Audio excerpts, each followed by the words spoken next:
Hello there, welcome back to Planet Zoo. Thanks very much for joining me today. And we are back in Tiny Zoo today. So this is our fairly compact zoo where I'm trying to be creative with pathways and just coming up with different themes. Everything's quite tightly packed together. Not a lot of wasted space in this park. And it's fairly realistic. I'm trying to keep little details like drainage and things like that in lots of nice foliage. So this was our last habitat here, the meerkats, and I think it turned out pretty nicely. I was very happy with it in the end. And so we move on, and today over here we are getting started on our next habitat. And here it is. So I've already started a little bit of work here, and as you can see, it's going to have two lovely Bengal tigers in it. So what have we got here? We have Rohan. That's a great name, isn't it, for a Bengal tiger? And his girlfriend is Aditi. Sounds a little bit Indian, doesn't it? Lovely name. Great. So that is the plan, and as you can see, this is the layout that I've come up with. So obviously this path here is just a continuation of the pathway going past the camels. What I had to do over here, so this originally was a completely fake path, this wooden plank path. So I've just had to change it a little bit and actually put a proper pathway coming into here, and then it turns off at an angle here, comes up here, and it goes up a slope. And so the idea of this enclosure is that there's going to be obviously a pathway going through the enclosure, so I'll have to build a tunnel of some sort over the top of this. There's going to be a passage here that you can see I've already put in. So this is how the tigers will get from one side to the other. So all of the rest of this is going to be blocked off on both sides. My thinking is that over this side in this corner is going to be their bed. So there'll be a building here, probably a raised building, so that the level of their bed is actually up here where the path is, or possibly at this level, I'm not too sure yet, so that people can stand on this pathway here and actually look into their bed area. So there'll be a slope, I guess, coming out over here somewhere down to here. And then the rest of it is just going to be decorated nicely. And there's going to be some water. I'm contemplating at the moment actually having this as a water passageway. So this will potentially be filled with water completely. So to get from one side to the other, they have to swim. Thought that might be interesting, might look a bit different. So yeah, so that is that's my theory. I just had to, obviously the wall is just temporary. I've had to just raise this bit over here. For some reason they could jump out on this side here. Not too sure why. I guess probably because there's a raised bit of land here. They could probably get onto here and then leap out. So for now that's just raised up. But the whole of the wall will be probably redone completely at some point. Not too sure. I'm largely making this stuff up as I go along. But I've got a few ideas for this habitat as to what it's going to look like in the end. The tunnel is going to be interesting. I've got an idea for that. I don't know if it's going to work. My thinking behind this enclosure is that I want it to look quite full, quite jungly. Indian tigers do largely live in sort of jungle areas. So that's my thinking at the moment. Oh, look at that. It's just having a nice poop for us. Lovely. Hey, we all do it. Nothing to be embarrassed about. Right, so that is the plan for this episode. So let me go away and crack on with a bit of building, and I will be back in a minute with an update. Right, so I've done a little bit of work here with the pathway.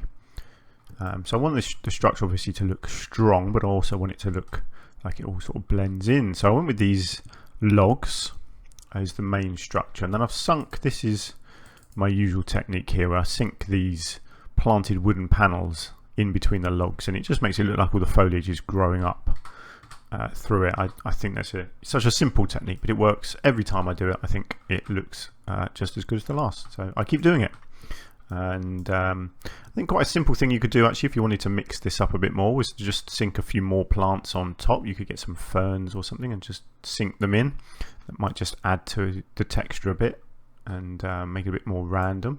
What I generally do is just you sink them in and then you move them along and turn them just so you don't end up with the same pattern over and over again, which is something I should really do with these logs. As you can see, all the logs are the same way around, but quite frankly that's a lot of time to spend turning logs, which I really should do, but at the moment it's just not something I have the enthusiasm for, I'm afraid. So this is their tunnel. I think this looks really nice actually. So obviously this is, being a bridge, I wanted this to look different. I wanted it to look more strengthened, I guess, so I've gone with these big thick beams and the same underneath, and then I've sunk these panels in on the sides and the roof. Bit unrealistic, I guess, having it on the roof. Obviously these things wouldn't grow under here, there's no sunlight getting to them, and they wouldn't stay watered, and they would quite frankly just fall off. But I've put them there anyway because I think it looks pretty good, so I'm fine with that. And obviously just put some ivy just to decorate the front a little bit there, and then the same over on this side, hanging down a lot more on this side, just to vary it up a bit. And I have done what I said. Obviously you can see I've put the water in here so they can swim. As you can see, they are doing it. They swim through the gap and they come up on this side. I think that looks really nice.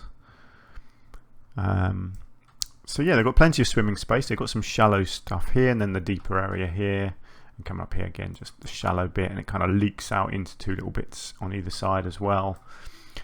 So yeah, I think that looks pretty nice. Obviously there's a lot of decoration to happen at some point. I haven't decided what I'm doing with the barrier yet, but I think that's a good start for the structure of the pathway at least. Yeah, I think once you're walking over here, you're looking down, I think it's going to look pretty cool, being able to look down onto the tigers, and certainly as they swim underneath you, it'd be like we have a game in England here called it's called Poo Sticks. It's a very odd name, but it's where you find a river that runs under a bridge, and you stand on one side with the flow of the water, and you drop a stick on this side, or in fact you have two of you and you each drop a stick, and then you run over to this side and you see which stick comes out first. It's a very simple game for children, and it will keep them entertained for hours. I used to do that a lot when I was young, many years ago. Anyway, so it's a bit like the same with the tigers. If they both go swimming in on one side, you can rush over to this side and have a look and see which one comes out first. It's amazing how easily entertained I am. Anyway, so there we go. So that is a good start. Still an awful lot to do, so why don't I go away and do some more progress here.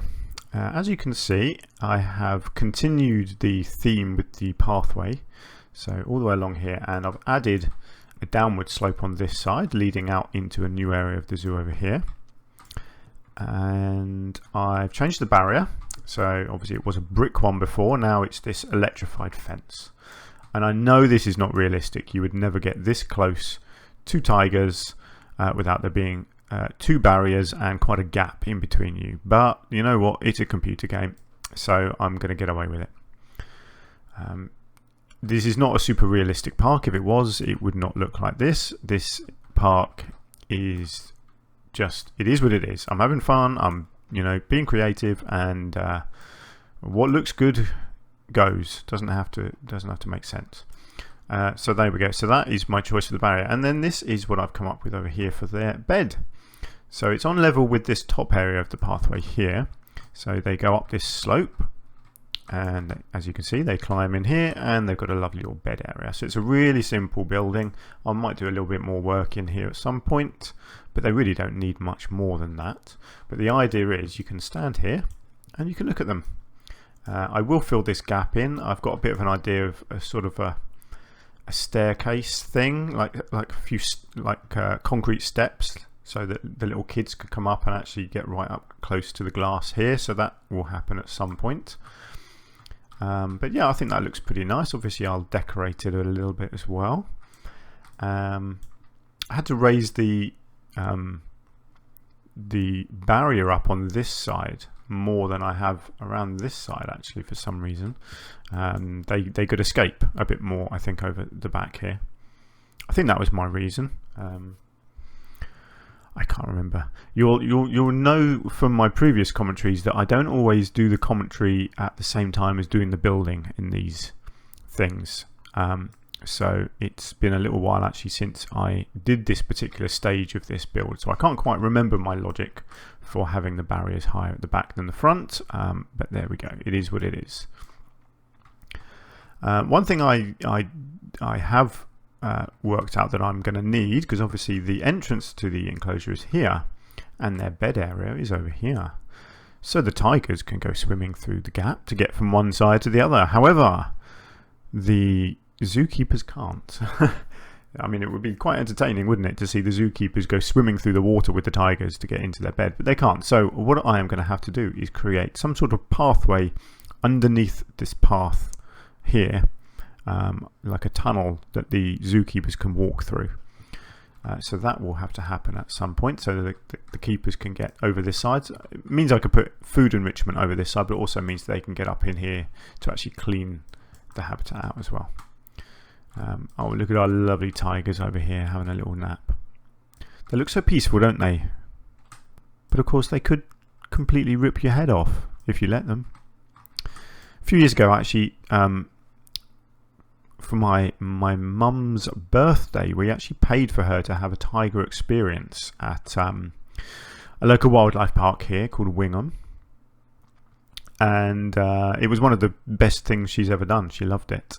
So obviously don't go in with the tigers, that would be ridiculously dangerous, but she did get to stroke them through the bars where they were sleeping, so she could go right up to the bars and put her hand underneath the bars and actually just stroke their backs as they were lying up against the bars. And the tigers absolutely didn't mind that at all. They knew what would happen. It was something that they're used to.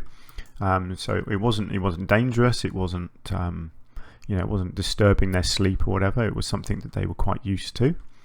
And she also got to feed them through the bars, which was great. So she was feeding them, I think it was chicken wings or chicken drumsticks. And again, it was perfectly safe. It was done through the bars, and she would just push the food through the bars with the palm of her hand, and the tigers would take the food and eat in front of her. Really, really nice. Got some lovely photos of her doing that. I'd highly recommend animal experiences if it's something that you can do at a zoo or a wildlife park near you.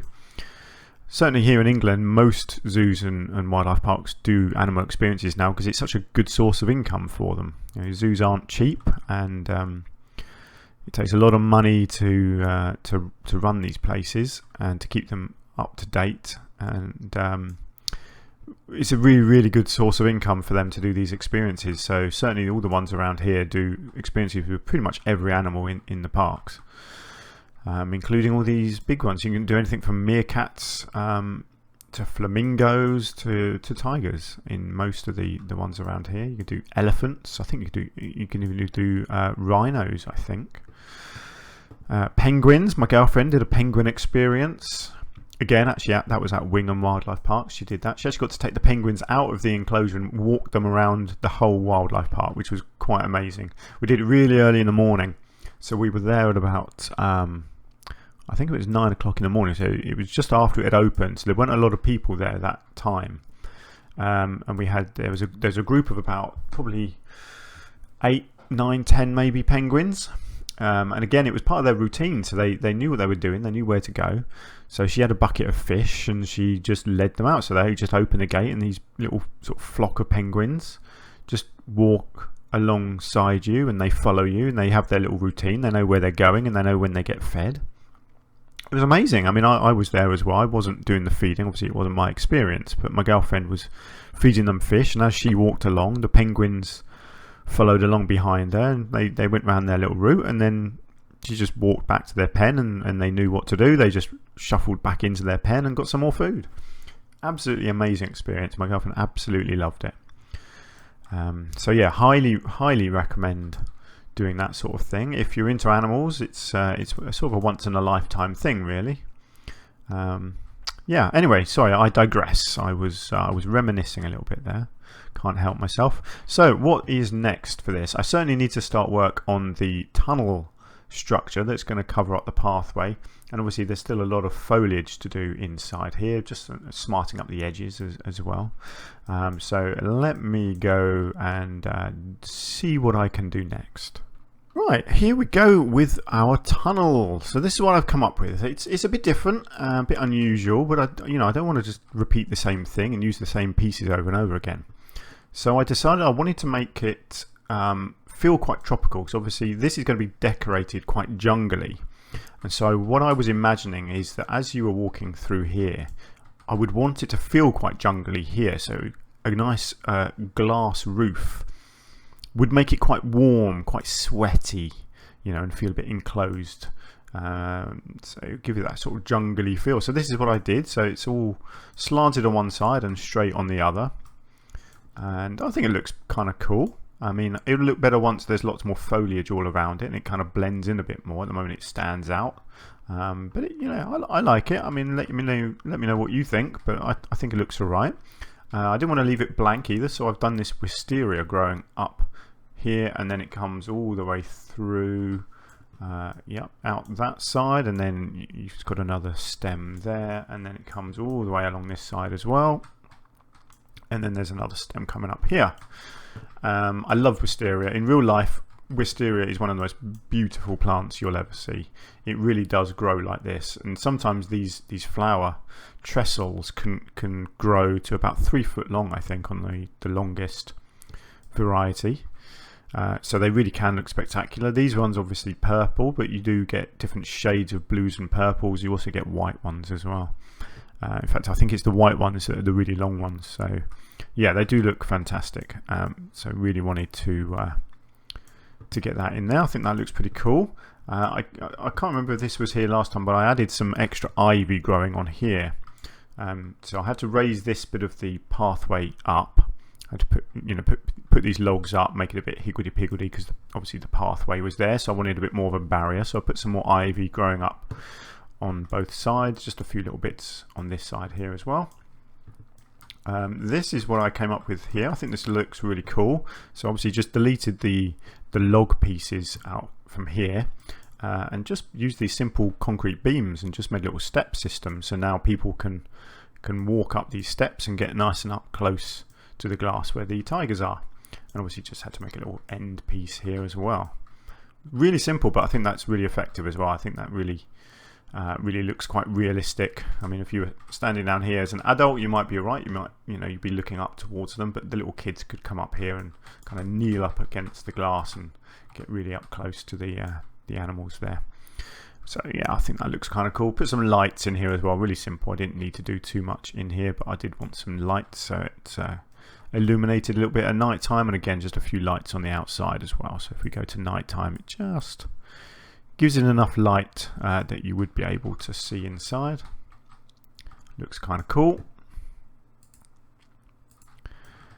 And what else have I done? Oh yes, I've done this. So this is our little walkway here. So it's as narrow as I could make it so that the staff can still walk through it.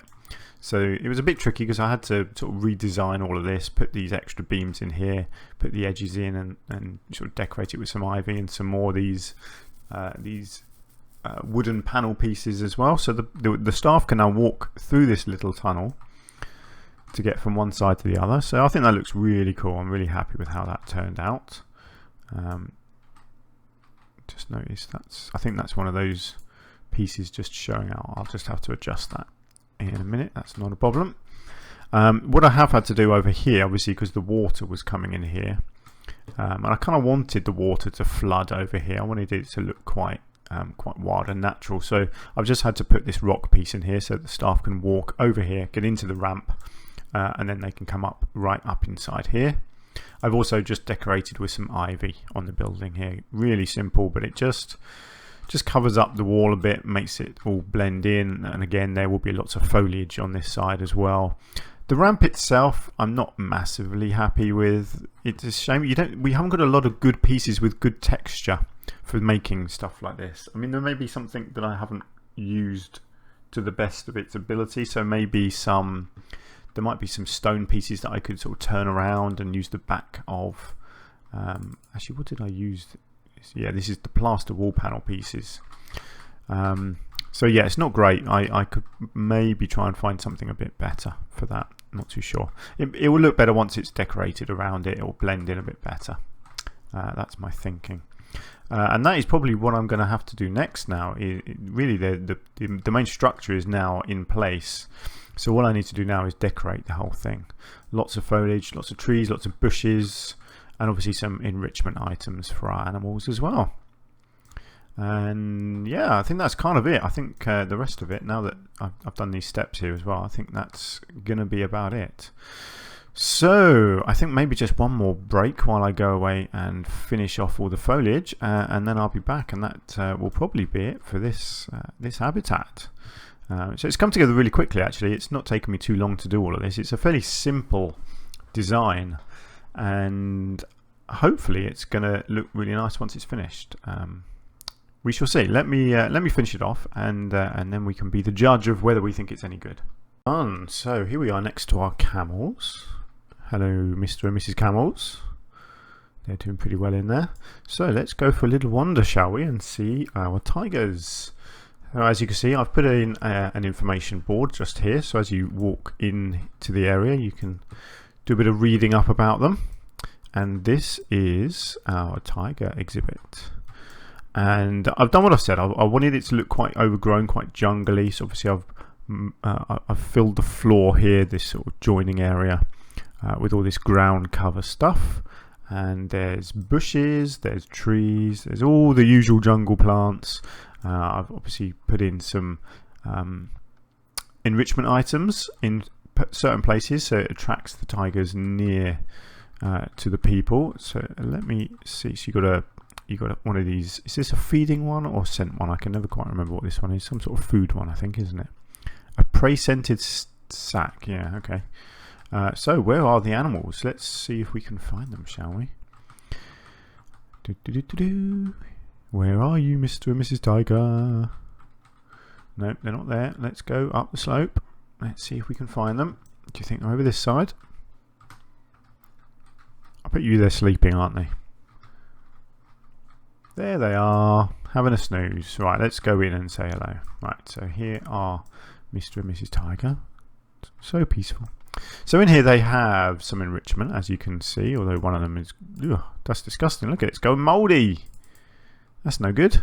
Oh, I can't even click on it. That's rubbish. Never mind. Okay, never mind. Someone will come in and sort that out soon, I'm sure. Out here they've got one of these little blocks. What is this one? Is this a food one? No, a fire hose. But yeah, I think they just picked it up and throw it around. You've got a rubbing post there. And if we go under here... What do we have out here? We have another cardboard box. We have the scent sack. We have something on the floor here. Well, oh, it's one of the blood markers as well. And then a big scratching post there. And then a food one there. And I think that's it. So let's zoom out and see what I did. So yeah, so basically I used all the jungly looking things. So these lovely rhubarbs. I love these things. I can't remember what they're called. Oh yes, a paya. I don't know how you pronounce that, but it's great. Absolutely love that thing. So there's quite a few of them around. Some big ones, some small ones. They're very impressive looking things, aren't they? And then all the other usual ones. These lobster claws. These are these are the elephant ears. Swiss cheese plant, of course. Yeah. So all my usual favourites. In the water here, again, this is just some of these wooden panels sunk in, just so it looks like there's a bit of greenery down in the water. So that comes all the way through and continues on this side here as well. I think that looks really nice down in the water.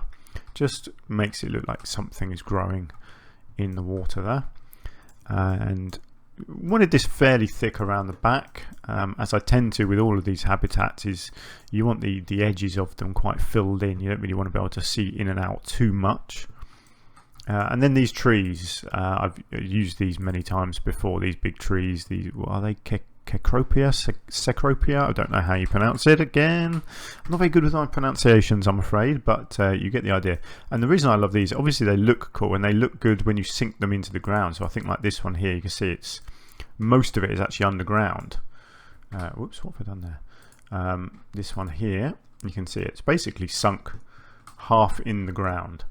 It should be sticking up, but then you just sink it in like that and it makes it look more like a bush than a tree. Works really well, but also I just love that it moves like it does. I don't know, just something about it just looks great. And obviously it's got these lovely tall stems, so when you do actually put them up high like that, they look really nice as well. So yeah, really like them, and I just love how it's so easy to make all this sort of jungly area.